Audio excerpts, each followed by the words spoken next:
किसी गांव में एक साधु रहा करता था। वह जब भी नाचता था तभी बारिश होती थी।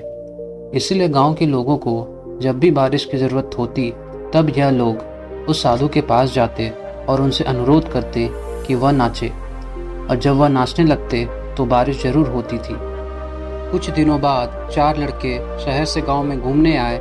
जब उन्हें यह बात पता चली कि किसी साधु के नाचने से बारिश होती है तो उन्हें यकीन नहीं हुआ। शहरी पढ़ाई लिखाई के घमंड में उन्होंने गांव वालों को चुनौती दे दी कि अगर हम भी नाचेंगे तो बारिश होगी, और अगर हमारे नाचने से बारिश नहीं हुई तो साधु के नाचने से भी बारिश नहीं होगी। अगले दिन सुबह सुबह गांव वाले उन चारों लड़कों को लेकर साधु की कुटिया के पास पहुंचे। गांव वालों ने साधु को सारी बात बताई।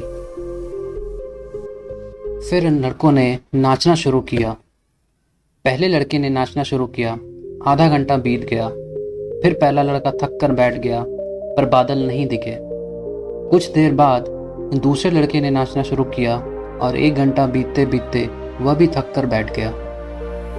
बाकी दोनों लड़कों ने भी ऐसा ही किया, पर बारिश नहीं हुई। अब साधु की बारी थी।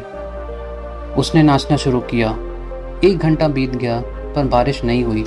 साधु फिर भी नहीं रुका, वह नाचता ही रहा। नाचते नाचते 2 घंटे बीत गए, पर बारिश नहीं हुई।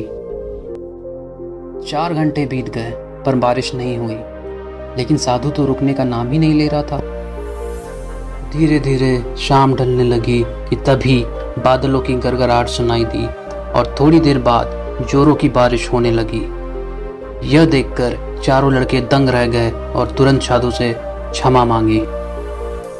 फिर चारों लड़कों ने साधु से पूछा, बाबा भला ऐसा क्यों कि हमारे नाचने से बारिश नहीं हुई और आपके नाचने से बारिश हो गई?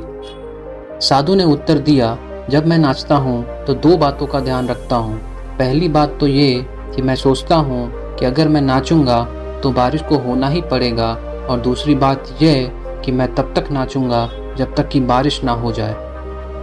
सफलता पाने वाले में भी यही गुण होता है। वे जिस काम को भी करते हैं उसमें उन्हें सफल होने का पूरा भरोसा होता है, और वो तब तक उस काम को करते हैं जब तक कि उसमें सफल ना हो जाए।